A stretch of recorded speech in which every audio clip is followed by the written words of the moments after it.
잘 챙겨 먹던 사람이 아니에요. 시크릿을 선택했던 이유도 그냥 스킨케어나 내 몸 건강, 이제 약으로 건강을 챙기는 건 별로 안 좋아하고요. 그냥 나 꾸미고 그냥 그런 게 너무 좋아서 시작했던 사람인데, 건강기능식품이 이제 나오기 시작해서 제가 이걸 먹다 보니까 저희 제품이 너무나도 좋은 거예요. 그래서 이제 저희 제품이 어떻게 좋은지, 제가 좀 집요한 사람이거든요. 그래서 어떤 부분이 어떻게 좋은가를 알아보다가 지금 이렇게 또 강의를 시작하게 되었습니다.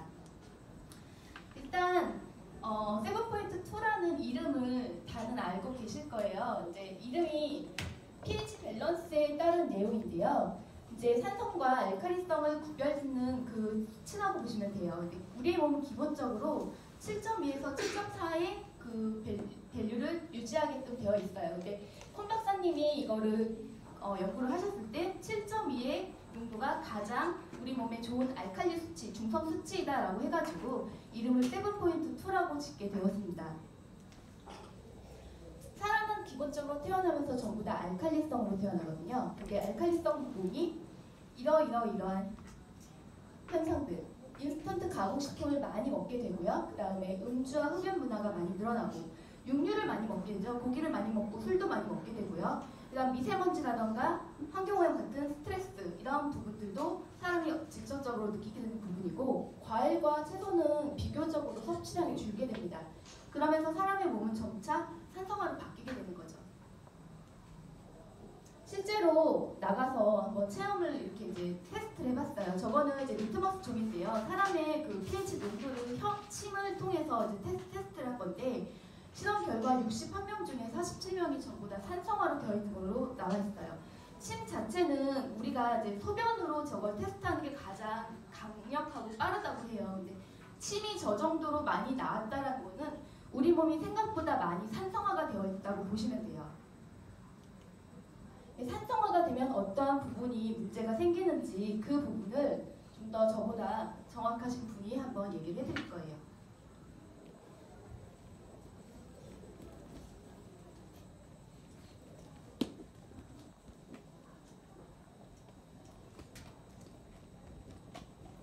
몸이 산성화가 되면 체내 세포가 파괴되면서 신체 각종 장기들의 기능이 떨어지게 되고, 암세포의 증식이 활발해지며 더 과도하게 산성화되면 사망에 이르게 됩니다.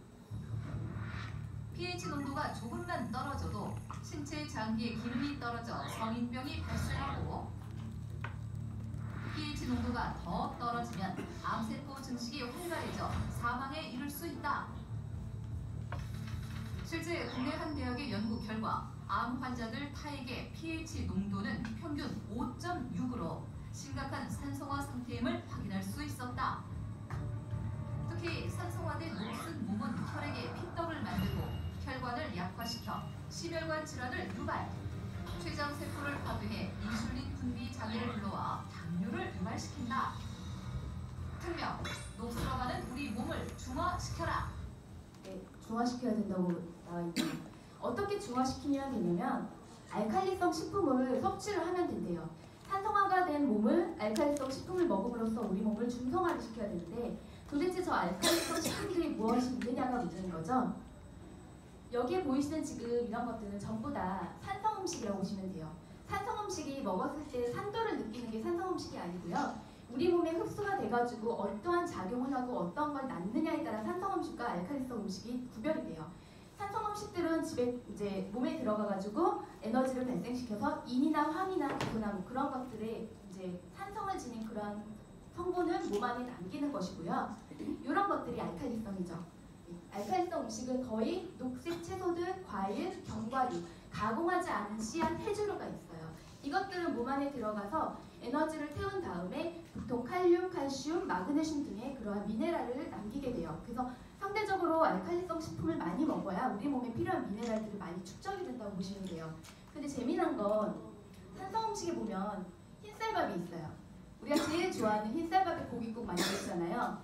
제일 강도가 높고 제일 산성화가 높은 음식이라고 보시면 돼요. 고기 자체도 산성화가 높은 음식이기 때문에 고깃국에 흰쌀밥이 제일 산성화가 높은 음식이라고 보시면 돼요. 잡곡밥을 드시고 고기가 많이 들어가 있지 않은 채소들을 드시는데, 여기에 있는 채소들도 거의 반조리 식품식으로 드셔야 돼요. 거의 생식이나 반조리. 근데 나물 같은 경우는 많이 무쳐 드시죠. 예, 무치면 조미료 같은 것들이 많이 이제 들어가면서 산성화가 점차 그래도 알칼리성보다는 조금 더 산성화가 높아진다고 보시면 돼요. 그러면 알칼리성 식품을 먹으면 우리 몸이 중성화가 되고 아까 산성화된 그런 문제점이 나아진다고 봤는데 어떤 점이 문제냐면 일단은 비용이 많이 들어요. 유기농 야채를 드셔야 돼요. 이 농약을 치지 않은 유기농 야채를 드셔야 되는데 재배 과정에서 어떠한 성분을 넣었을 때 그것들이 야채들이 100% 산성화, 그러니까 알칼리성이 안 된다고 보시면 되거든요. 그리고 생각보다 많은 양을 드셔야 합니다. 그리고 시간이 많이 걸려요. 씻고 준비하고 조리하고 그런 시간들이 많이 걸리는데 바쁜 현대인들에게 결코 이게 쉬운 일은 아니에요. 네, 쉬운 일도 아니고 지속적으로 먹기가 힘들다는 얘기인 거죠. 그래서 콘 박사님은 이 제품을 개발하게 된 이유는 건강한 녹색 채소를 어떻게 하면 좀 더 쉽게 매일 먹을 수 있는가를 고안을 하다 보니까 이 제품을 이제 개발을 하게 된 거예요. 저희가 이제 많이 나왔던 제품이죠. 김현주 이사님이 슈퍼 울트라 초강력 자이언트급 메가톤급 뭐 알칼리 트리오라고 삼총사라고 설명했던 부분인데 그린과 부스터와 리커버리예요. 오늘은 딱 이렇게 세 가지에 대해서 좀 집중적으로 말씀을 드릴까 해요. 아직 그린하고 그린캡스하고 알칼리한 부스터는 아직 저희 마이오피스에 출시가 되지 않았고요. 리커버리만 지금 판매가 되고 있는 상황입니다. 일단 그린캡스에 대해서 설명을 드릴게요. 그린캡스는 아까 봤던 그러한 녹색 채소들을 어떻게 쉽게 먹을 수 있는가예요. 이 그린캡스 안에는요 100% 유기농 녹색 홀푸드라고 보시면 돼요. 그러니까 홀푸드라는 거는 어떠한 것도 첨가물이 되어 있지 않은 완전한 슈퍼푸드라고 보시면 되거든요. 안전하다고 보시면 되고요. 그린캡스 같은 경우는 코셔 인증 마크를 받은 제품이에요. 그러니까 100% 안전한 제품이고 곡물의 새싹으로만 제작을 많이 했어요. 곡물의 새싹과 한 20가지 여종의 녹색 채소들 그리고 알칼리성 채소들 그 다음에 이 제품이 제일 주는 큰 효과는요 이거예요. 해독 효과, 디톡스를 해줘요. 우리 몸에 있는 독소를 빼내주는 그런 역할을 해주는데요. 얘를 섭취를 하게 되면은 피가 맑아진다고 보시면 돼요. 어혈을 제거해주고 피를 맑게 돌게끔 해주고 우리 몸의 알칼리화를 도와준다. 복용 방법은 하루에 1, 2회씩 식사와 함께 2알 정도를 섭취를 해주시면 되는데 요거는 지금 미국 사업자 기준이에요. 미국 제품 기준이기 때문에 우리나라에 들어왔을 때 어떤 복용 방법이 조금 바뀔 수는 있어요. 근데 지금은 이렇게 가이드를 해주시면 되겠습니다. 그린캡스 안에 들어있는 제품이에요. 그러니까 이게 지금 밀싹과 보리새싹과 귀리새싹의 이러한 곡물 새싹이 들어있는데요. 이 싹이 같은 경우 보시면요. 밀싹은 90가지 미네랄을 함유하고 있대요. 19가지 아미노산이 있고요. 오렌지보다 비타민C가 훨씬 많대요. 그리고 보리새싹 같은 경우는요. 정말 놀라워요. 13가지 미네랄이고요. 그 다음 비타민 12가지 미네랄, 우유보다 칼슘이 훨씬 많고요. 시금치보다 철분도 많고요. 스테이크보다 단백질이 더 많대요. 네, 완전한 슈퍼푸드예요. 그 다음에 귀리새싹 같은 경우는 비타민, 미네랄, 섬유질이 풍부하고 그 외에 이제 민들레, 양배추, 당근, 그 다음에 시금치, 브로콜리 새싹까지 이러한 것들이 전부 다 농축되어 있는 그러한 캡슐이라고 보시면 돼요. 그 다음은 알칼리한 부스터인데요. 이 제품은 제가 제일 좋아하는 제품 중에 하나예요. 얘가 가장 큰 역할을 해주는 건 뭐냐면 산성 음식을 먹었을 때 복용해 주시면 아주 효과가 좋습니다. 어떠한 효과가 좋냐면요. 보통 고기나 술, 치즈, 빵 같은 경우는요. 제일 산성도가 높은 음식이에요. 근데 이거를 하루도 안 먹을 수는 없는 식성이죠. 예. 아무리 내가 알칼리한 식품을 먹는다 하더라도 술을 안 먹을 수 없고요. 예, 물론 안 마실 수 있습니다. 네, 제 기준에서 안 마실 수 없고요. 그 다음에 빵, 고기도 저는 안 먹을 수 없습니다. 예, 먹어야 돼요. 그러면 이렇게 산성도가 높은 음식을 먹었을 때 바로 알칼리한 부스터를 드셔주면 바로 우리 몸이 알칼리화를 빠르게 도와주는 역할을 해요. 예, 부스터죠. 예, 어떤 엔진을 그렇게 가동시켜주는 그런 역할이라고 보시면 돼요. 근데 요 지금 알칼리아 부스터 안에는요. 칼륨이나 칼슘이나 마그네슘, 나트륨 같은 그러한 미네랄들이 많이 들어있어요.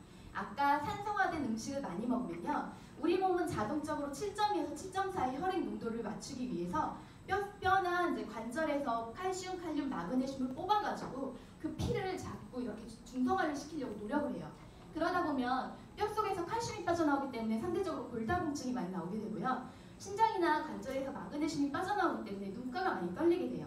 예. 근데 이거를 그냥 바로 먹어주시면 이걸 먹고 나서 얘가 여기 안에 있는 칼슘, 칼륨, 마그네슘, 나트륨들이 우리 몸의 중성화를 쓰는데 도와주기 때문에 우리 몸에 전혀 문제를 주지 않는다는 거죠. 예. 아주 편하게 이 알칼리화를 즉각적으로 도와주는 역할을 해요. 그리고 이게 진짜 이게 진짜 괜찮습니다. 제가 술을 잘 못 마셔요. 못 마시는데 마시는 거는 좀 좋아해요. 근데 간을 해독이 잘 안 되는 것 같아요. 다음날 되게 많이 힘든데 술을 먹은 날 바로 얘를 저는 한 3알에서 4알 정도를 먹고 자요. 그러면 그 다음날 진짜 그 전날 술을 한 번도 안 먹은 것처럼 그렇게 되게 말끔하게 일어나는 그런 증상을 제가 겪었어요. 그래서 예, 진짜 네, 제 주량은 소주 3잔인데요. 소주 3잔을 먹고 이거를 먹고 다음날 일어나면 정말 말끔하게 일어날 수 있는 거예요. 그리고 제 주변에 알려서 가장 많은 피드백을 얻었던 거 뭐냐면 잠을 잘 못 주무시던 분들이 있어요. 불면증이라던가 잠을 잘 못 주무시는 분들이 이거를 드시고 나서 매우 개운하게 잠을 잤다라고 얘기하시는 분들 참 많이 들었어요. 예, 불면증 해소에 도움이 돼요. 그리고 소화 개선에도 효과가 좀 있는 걸로 나와 있어요. 다음 장에 이 안에 들어있는 제품에 어떠한 성분이 들어있는지 한번 보여드릴게요. 복용 방법은 산성 음식을 먹은 1시간 후에 섭취를 하셔도 좋고요. 또는 자기 전에 드시면 돼요. 예, 2알에서 4캡슐씩. 요거는 개인 차에 있으니까 개인 몸 컨디션에 따라서 조절해서 드시면 될 것 같아요. 이 안에 들어있는 성분이에요. 히말라야산 크리스탈 소금이 가장 눈에 띄는데요. 이 크리스탈 소금 안에는요, 인체에서 발견되는 84가지 미네랄이 전부 들어있대요. 요즘 크리스탈 핑크솔트라고 해가지고 뭐 타사에서 선전을 많이 하죠. 그 소금이에요. 이 성분의 같은 경우는 건강한 수면을 돕고 노화를 방지시켜주고 뼈를 튼튼하게 해주고 체중을 유지시켜주고 집중력 향상에 도움이 된다라고 하고 있어요. 그래서 미국 같은 경우는 이 알칼리한 부스터를 수험생이 먹었을 경우 집중력 향상에 되게 도움이 많이 된다고, 그래서 학생들이 많이 이거를 먹게끔 유도를 한다고 해요. 피양연레씨 같은 경우는 소화를 돕는 역할을 해요. 그러니까 산성음식을 먹고 나서 얘를 먹으면 알칼리화도 시켜주면서 소화가 바로 되게끔 도와주는 역할을 하는 거죠. 그다음 뭐 마시멜로 뿌리라던가 레몬이라던가 이러한 성분들이 전부 다 뭐 항산화 기능을 해주는 역할들이 있겠죠. 그 다음에 제일 좋은 제품, 처음에 수소가 나왔을 때 수소가 뭔지도 모르고 그냥 다 좋다고 맨날 얘기를 하고 다녔었어요. 근데 수소가 알고 나니까 진짜 너무나 만병통치약인 거예요. 그래서 저는 얘를 미쳐버리라고 불러요. 진짜 이거는 미친 약 같아요. 회복제고요. 특허 조성물이 되어 있고요. 얘는 지금 현존하는 가장 강력한 항산화제라고 얘기해도 괜찮을 정도로 항산화 효과가 뛰어난 애입니다. 먹는 수소고요. 운동 직후에 먹는 거를 권장을 하고 있어요. 젖산이라는 것이 운동을 많이 하면은 이게 분비가 되는데 이 수소가 그 젖산을 감소시켜주는 역할을 해요.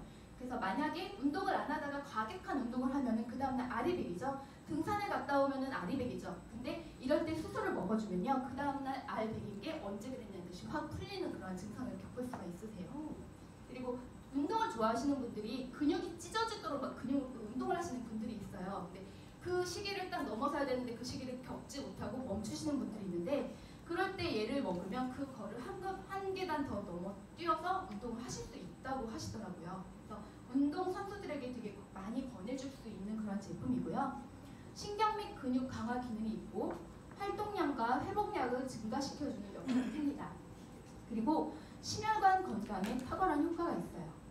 복용 방법은 하루에 3회, 1알에서 2알 정도씩 복용해 주시면 되고요. 지금 마이오피스에서 판매되는 리커버리의 정상 복용량은 하루에 3회 하나씩 먹으라고 되어 있어요. 근데 한 2알에서 2알 정도씩 더 드셔도 상관은 없는 것 같아요. 가급적이면 운동 후에 복용하는 거 많이 권장해 드리고 있고요. 리커버리를 얘기를 하면서 이제 이 활성산소라는 얘기를 안 할 수가 없어요. 제가 수소가 이러한 점이 좋고 항산화제다라고 얘기를 했는데 도대체 어떤 점에 좋은가를 이제 얘기를 해드릴 건데요. 활성산소라는 것도 이미 많이 들어보셨어요. 예. 질병에 가장 취약한 부분이고요. 그 다음에 활성산소가 노화의 주범도 돼요. 이것도 마찬가지로 전문 박사님의 설명을 잠깐 들어볼게요. 그걸 우리가 숨을 쉬어서 들이마셔서 그 산소 중에 약 2 내지 3%가 이렇게 활성산소라는 걸로 바뀌게 되는데, 사실 이제 산소라는 것은 우리 몸에서 에너지를 만들 때 꼭 필요한 성분이죠. 이 산소가 영양소와 같이 만나서 우리 몸의 혈액에 녹아서 돌아다녀요. 그러다가 필요로 하는 세포에 이 산소와 영양소를 전달해주면 그 세포 속에서 미토콘드리아라고 에너지를 만들어내는 기관이 있습니다. 우리가 밥을 먹었다고 그냥 움직여지는 게 아니라 이 영양소와 산소가 만나서 미토콘드리아 속에 들어가서 ATP라고 하는 에너지를 만들어야 그걸로 생각도 하고 여러분이 걸어 다닐 수도 있고 또 사랑도 할 수 있는 그런 힘을 만들어냅니다. 근데 이 ATP라는 걸 만들 때마다 활성산소가 만들어져요. 자동차로 예를 들면 배기가스 같은 것이 우리 몸에서 만들어지는 활성산소라고 보면 됩니다. 활성산소가 바로 자동차의 매연 같은 그러한 찌꺼기라고 보시면 돼요. 하루에 사람이 호흡을 한 2만 번 정도 한대요. 2만 번 정도 하는데 발생되는 활성산소가 한 30리터 정도 활성산소가 바깥으로 이제 배출이 된대요. 1.5리터로 치면은 60병? 네. 맞죠? 예, 산소에 약해서. 활성산소가 어떠한 병을 부르냐면 백내장, 아토피성 피부염, 류마티스 관절염, 치매, 그리고 고혈압이라든가 심장병, 뇌졸중, 국립경화, 그리고 가장 큰 거는 이거예요. 암과 당뇨. 예. 물론 노화의 주범이기도 해요. 예. 이 활성산소 같은 경우는요, 많이 움직이면 많이 움직일수록 많이 발생이 된다고 보시면 돼요. 예.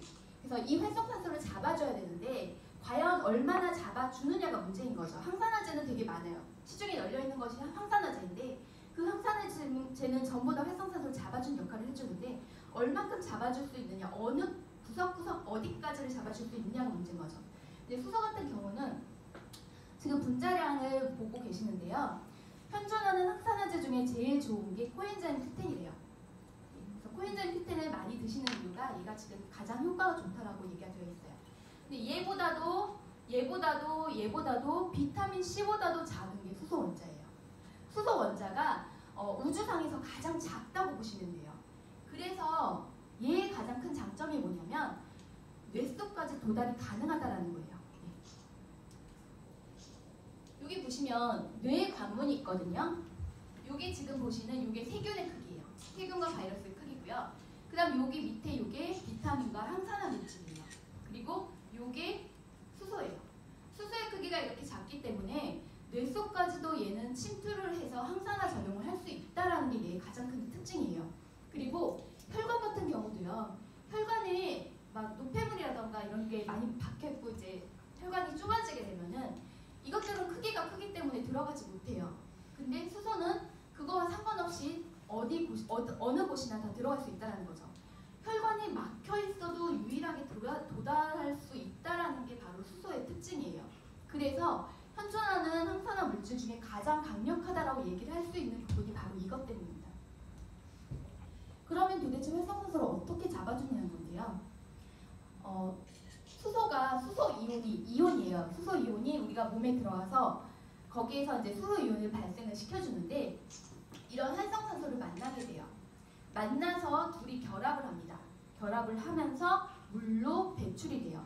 여기 보시면 여기에 이렇게 자세하게 적어놨는데요. 마이너스 수소 이온이 활성산소 중에 가장 강력하고 독성을 지닌 위험한 녀석이 바로 이 하이드록시 레디칼이라는 활성산소예요. 활성산소 자체가 다 나쁜 거는 아니에요. 우리가 어떤 상처가 났을 때 그 상처를 아물기 위해서 적혈구가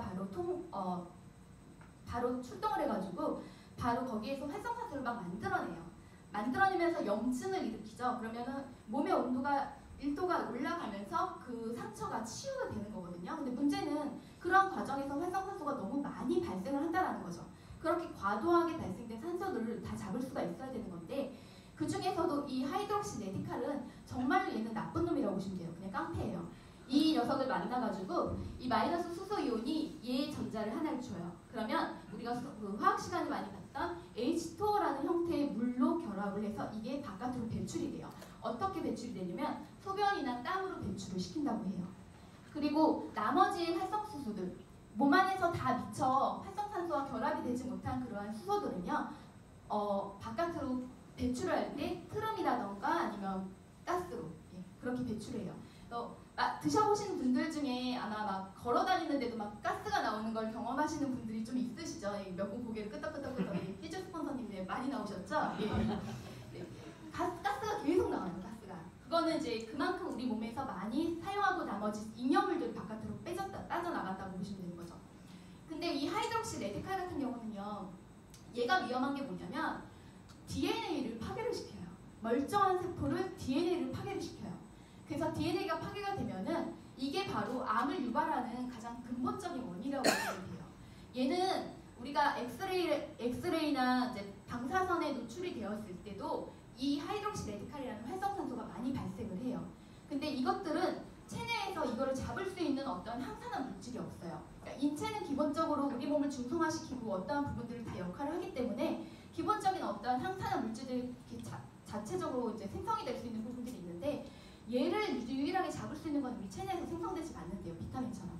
그래서 이거는 무조건 외부에서 먹어줘야 되는데 외부에서 먹는 것 중에 가장 효과가 좋은 게 수소래요. 그래서 우리는 이 수소를 반드시 먹어야 된다고 말씀을 하셔야 되는 거예요. 요거는 실질적으로 이제 그 리커버리를 드신 분의 그런 이제 적혈구 사진을 찍은 건데요. 29세 남성 트레이너예요. 수소를 3알을 먹고 5분 뒤에 사진을 찍었어요. 여기 보시면 적혈구들이 막 이렇게 뭉쳐있는 게 보여요. 어혈이라고 보통 표현을 하고요. 뭉쳐있는 피거든요. 이 뭉쳐있는 피인데 5분 뒤에 딱 사진을 다시 찍었더니 이 뭉쳐있는 것들이 전부 다 이렇게 퍼져있는 느낌을 보실 수가 있어요. 이게 바로 혈액이 맑아지고 혈액순환이 촉진이 되는 과정을 저희가 지금 눈으로 확인하고 계시는 건데요. 아까 활성산소 같은 경우는요, 만약에 세포가 이렇게 온전하게 생겼다고 하면은 활성산소 같은 경우는 세포가 파괴가 됐다고 보시면 돼요. 이렇게 파괴가 된 활성산소는요, 이 부분이 불완전하기 때문에 이 부분을 메꾸려고 멀쩡한 세포들을 찾아다녀요. 그럼 얘가 불완전해져요. 그러면 이 불완전한 곳으로 박테리아가 침투가 되거나 여기가 이제 뚫려 있다 보니까 얘가 공격을 받게 되는 거죠. 그럼으로써 DNA 변형이 일어나는 거예요. 이게 바로 암의 원인이 돼요. 근데 얘네들은 마찬가지로 이게 또 불안정하니까 다른 애들의 또 이거를 뺏어서 자기를 메꾸려고 전부 다 이러면 옹기종기 물려있게 돼요. 이런 것들을 과산화 지질이라고 하는데 이것들이 혈관의 가장 어떤 약한 부분에 부딪혀서 이게 혈관을 막는 기본 원인이 돼요. 근데 수소가 들어가게 되면은 이 아까 뚫려있는 이러한 부분들에다가 수소가 자기 전자 이온을 하나씩 주는 거예요. 너가 져. 그러면 얘가 다시 메꿔지니까 얘는 이제 다시 홀짝 활동하러 다니고 얘도 메꿔지는 다시 활동하러 다니고 얘도 메꿔지면 활동하러 다니고 그래서 저렇게 뭉쳐있던 피들이 저렇게 활발하게 다시 움직일 수 있는 그런 과정이 되는 거예요. 수소가 자기를 내어주는 거죠. 그래서 수소로 인해서 혈액이 맑아지고 혈액순환이 촉진되면서 산소와 영양이 체내 말단까지 잘 순환이 된다. 그래서 대사와 면역력이 높아진다라고 보시면 돼요.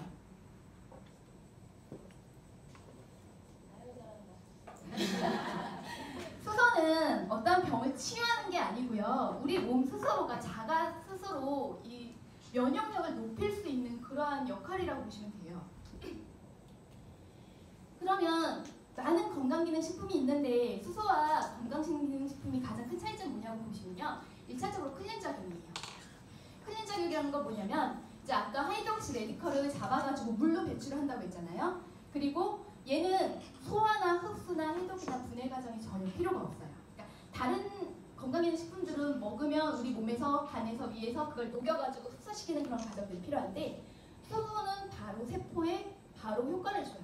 그렇기 때문에 나머지는 물로 배출하고 가스로 배출하고 자기 스스로 어떤 과정도 다 거치지 않기 때문에 찌꺼기가 남질 않아요. 아까 얘기했던 코엔자임 Q10 같은 경우도 찌꺼기가 남는데요. 그래서 깨끗하게 우리 몸에 어떠한 부분에 손상도 주지 않고 영향도 주지 않고 바로 자기 몸 할 일을 한다라는 거고요. 그 다음 이거 두 번째 파워 에너지 작용. 아까 동영상 볼 때 제가 잠깐 이렇게 이게 포인트로 찍었는데 ATP라는 부분이 아까 나왔어요. ATP라는 거. 이게 활동량을 늘려주는 그런 에너지라고 보시면 돼요. 근데 나이가 먹으면 먹을수록 이 ATP 생산량이 점점 줄어든대요. 그래서 사람들이 점차 나이가 들면 움직이기가 힘들고 뭐 눕고만 싶고 돌아다니고 싶지 않고 그런 부분들이 생기는데 수소는 이 ATP 생산량에 직접적으로 관여를 해줍니다. 그래서 이거를 먹고 나서 갑자기 되게 피로가 없어지면서 막 기운이 넘치는 걸 경험하신 분들이 있어요. 그게 바로 이 파워 에너지 작용을 했기 때문이에요. 이 활력을 증진시켜주는 거죠. 자양강장제보다 훨씬 효과가 좋은 그러한 수소입니다. 그리고 캡슐 하나를 먹었을 때 이 몸 안에서 7시간 이상 수소가 계속적으로 발송이 돼요. 그러니까 7시간마다 이거 캡슐을 먹어주면은 계속적으로 발생이 되면서 우리 몸에 있는 활성산소를 다 없애준다고 보시면 돼요. 수소 제품이 그러면 우리 거만 있는 거는 아니거든요. 수소 제품이 찾아보시면은 뭐 요즘에 수소수도 많이 있고 종류들이 좀 많이 생겼어요. 근데 아직까지는 이렇게 캡슐화로 된 거는 제품은 많지 않고요. 이 수소수만 요즘 좀 많이 얘기를 하고 있어요. 근데 수소수 같은 경우는 일단 페트병에 들은 거는 전부 다 쓸모가 없다고 보시면 돼요. 페트병에 있는 거는 자연적으로 다 수소가 다 이탈을 한다고 보시면 되고요. 뚜껑을 여는 순간 산화가 되면서 바로 증발해버려요. 예, 아까 크기가 가장 작다고 했잖아요. 예, 증발이 빨라요. 그래서 실질적으로 저 안에 들은 것 중에 40%도 거의 체내에 흡수를 못한다고 보시면 되고요. 타제품에 유사한 제품들이 있어요. 이렇게 캡슐 형태로 되어 있는 거. 우리는 알약 형태죠. 예. 요거는 산호칼슘이라는 게 있는데 이 산호칼슘이 구멍이 뻥뻥뻥뻥 스펀지처럼 많이 뚫려있는 그런 형태를 찌고 있대요. 그래서 거기 안에다가 그 구멍에다가 수소를 흡장을 시킨 거예요. 수소를 넣어서 메꾼 거죠. 그래서 우리 몸에 들어가서 그거를 다시 나오게끔 해주는 그런 방식이라고 보시는데 알약 형태는요. 이렇게 수소 물로 먹는 것보다 약 40배 정도 많은 흡수율을 보인다고 해요. 그러니까 알약 하나를 드시면 500ml짜리 40병을 드신 거랑 똑같다고 보시면 돼요. 근데 가격이 좀 비싸요. 이게 일본에서 나온 어떤 제품인데 한 달 복용량이 약 14만 원에서 12만 원 정도 책정이 되어 있더라고요. 인터넷에서 검색하시면 아마 보실 수 있을 겁니다. 그 다음 저희 리커버리예요. 얘는 아까 이 산호칼슘의 수소를 흡장시킨 방식이 아니라 무슨 나노버블 뭐라고 얘기하는데 용어가 너무 어려워요. 예. 근데 문제는 이제 간략하게 얘기하면 뭐냐면 위산에서 반응을 해요. 그러니까 물을 먹으면 녹아요. 녹지만 그 녹는 상태에서 수소를 발생시키는 게 아니고요. 이게 우리 위에 들어가서 위과 반응을 했을 때 그때 수소가 많이 발생을 하기 시작한다고 해요. 그러니까 윗속까지 갈 동안 그 수소에 잃어버리는 율이 하나도 없는다고 보시면 돼요. 알칼리 미네랄의 독특한 혼합 구성이 되어 있고요. 그 다음에 가격이 일단 저렴해요. 예. 저희는 지금 한 달치가 49,000원에 책정되어 있죠. 그리고 알칼리화를 시켜주는 유일한 제품이라고 보시면 돼요. 그래서 아까 얘기했던 알칼리 트리오인데요. 그린캡스는 해독작용을 해주는 역할, 그 다음 알칼리화 부스터는 알칼리화를 빠르게 도와주는 역할을 하고요. 리커버리는 몸을 회복하고 재생시켜주는 그런 역할을 하시면 돼요. 그래서 이거를 우리는 세트로 먹어야 되는 거예요. 리커버리만 드신 분들은 얼른 그린과 부스터를 알려주시면 되고요. 식사 복용량은 아침에 그린캡슐 2알 식사할 때 드시고요. 그 다음에 리커버리 하나에서 2알 정도 드셔주시고 점심 때 리커버리 한두 알을 드시고 저녁에 그린캡슐을 마저 드시고 리커버리 드신 다음에 자기 전에 부스터를 드시면 돼요. 근데 만약에 점심에 내가 고기를 먹었다. 그럼 부스터를 드셔도 상관없다라는 얘기예요. 예, 그리고 그린캡슐 같은 경우는 하루에 2번만 먹으시면 되기 때문에 내가 아침을 안 먹어? 그러면 점심, 저녁을 드셔도 상관없습니다.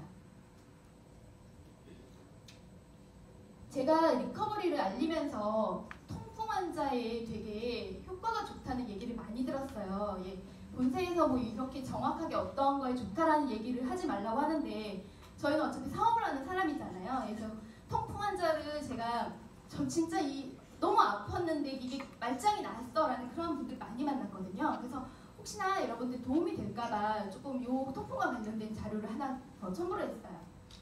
통풍 같은 경우는 요산이라는 부분이 있어요. 요산이라는 부분이 소변으로 배출되지 않고 혈액에 축적이 돼가지고 이 관절의 염증을 일으키는 질환인데요. 호랑이 100마리가 무는 듯한 통증이 온대요. 예. 그래서 뭐 백호열 뭐 무슨 그런 이름으로도 불린대요. 근데 바람만 스쳐도 아프다고 하잖아요. 예. 이게 진짜 통증 강도가 제일 높은 건데 이 요산이라는 건 뭐냐면 생선이나 고기에 이제 퓨린이라는 아미노산 단백질이 있대요. 그게 우리 몸에 들어가가지고 그거를 에너지로 다 쓰고 난 다음에 요산이라는 부분이 나와요. 이 암모니아인데요. 얘는 어떻게 배출을 하냐면 소변에 녹아서 배출을 해요. 소변 알칼리에 녹여서 배출을 하는데 문제는 이게 뭐냐면요.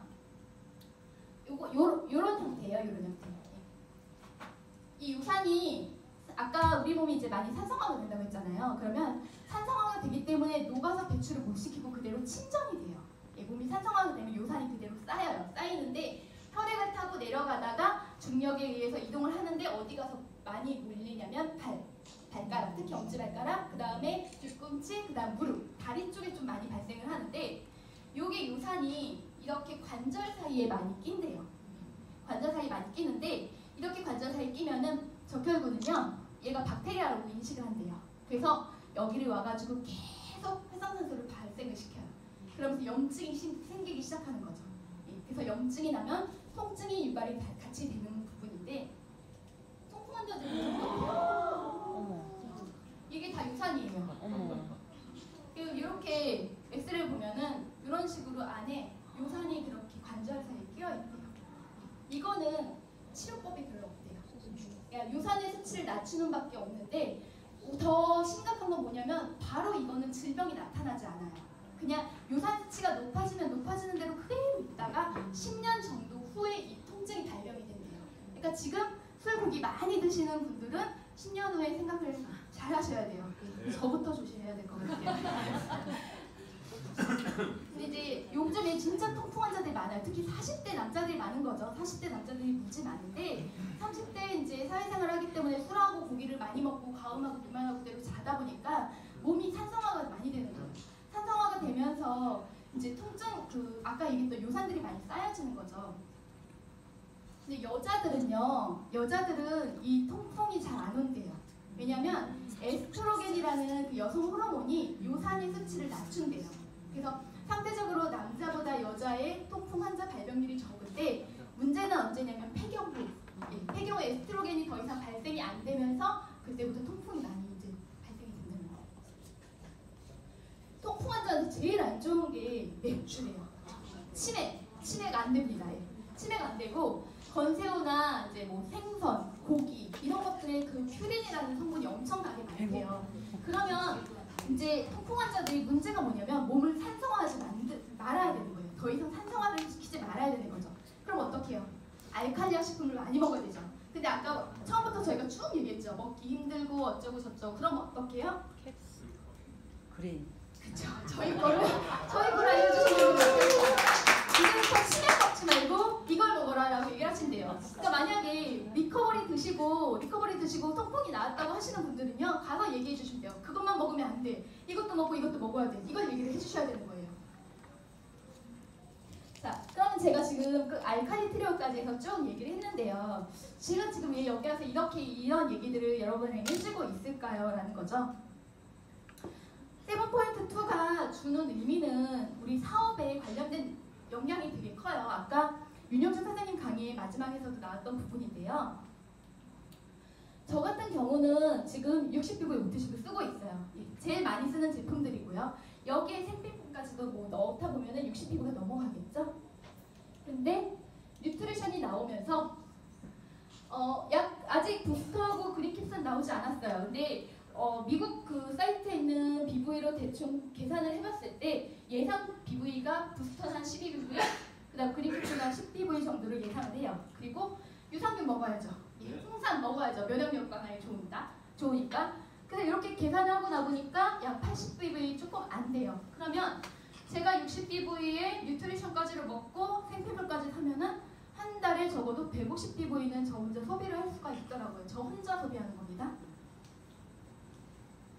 그러면 만약에 제 좌우에 150명의 60BV 오토십을 회원을 보유하고 있다라고 하면 저희 직급은 뭘까요? 유지 직급은? 실버. 네, 실버겠죠. 60 60BV 150명이 돌리니까 9,000 정도의 BV가 발생하고 실버예요. 근데 만약 제가 150BV로 제 밑에 150명이 저랑 똑같이 150BV로 구매를 바꾼다면은 저는 플래티넘을 유지한다라는 의미예요. 뉴트리션이 나온 것만으로 저는 플래티넘을 유지할 수 있다라는 의미죠. 그럼 만약에 좌우 500명이 있어요. 500명이 60BV 오토시 회원이 보유하고 있다. 그럼 유지직급이 뭘까요? 플래티넘 유지 네, 플래티넘이에요. 플래티넘을 유지하게 돼요. 플래티넘을 유지하는데 아까 저 혼자 먹는 것만 80BV 뉴트리션이었어요. 근데 엄마도 먹고 아빠도 먹고 내 자식도 먹고 다 먹어야 되죠. 4인 가족이 만약 뉴트리션을 먹는다고 하면은 약 320BV에 택배품까지 다 하면은 적어도 한 400BV는 충분히 쓸 수 있거든요. 4인 가족이 300BV, 400BV로 바꿔서 쓴다면은 그럼 제 유지직급은 뭐가 될까요? 블루 다이아몬드거든요. 대박이죠. 블루 다이아몬드예요. 뉴트리션이 된 것만으로도 제 오토시 회원수만 보유하고 있다면 저는 블루 다이아몬드를 유지를 하는데 그럼 도대체 얼마를 벌 수 있느냐? 유지 직급만으로도요. 플래티넘이면 월천을 벌 수 있는 거고요. 블루면은 월 6천을 벌 수 있는 거예요. 이게 앞으로 뉴트리션이 주는 저희의 그러한 가능성이라고 보시면 돼요. 박수 주세요. 박수 주세요. 만약에 똑같이 블루 다이아몬드의 직급을 저 BV를 제가 만약에 40BV를 오토십을 돌리는 회원수를 계산을 해봤더니요. 5,000명이 있어야 돼요. 5,000명이 있어야 블루 다이아몬드의 볼륨을 유지를 하는데 단 500명으로 블루 다이아몬드의 유지를 할 수 있다는 거는 뉴트리션이 그만큼 저에게 주는 큰 가능성이 아닐까 싶어요. 예. 그리고 뉴트리션 같은 경우는 한 달 주기로 딱딱 먹어야 되는 게 있어요. 생필품이나 화장품 같은 경우는 뭐 2달도 쓰고 3달도 쓰시잖아요. 근데 뉴트리션은 매달 구매를 하셔야 되는 거예요. 엊그제 유니시티에 하셨던 분을 만났는데 그분은 한 달에 100만 원에서 300만 원어치 영양기, 건강기능식품을 사서 드셨대요. 그러한 분들이 많아지면은 저희는 블루 아니라 크라운까지도 훨씬 볼 수 있다라는 그런 얘기인 거죠. 요거는 김연아 선수가 얘기를 했대요. 어쩌면 세븐포인트2가 저에게 우연처럼 다가왔을지는 모르겠지만요. 그 세븐포인트2 뉴트리션이 주는 시장을 저희는 기회로 붙잡아서 사장님들 성공을 가는 길에 꼭 놓치지 말고 꼭 잡으셨으면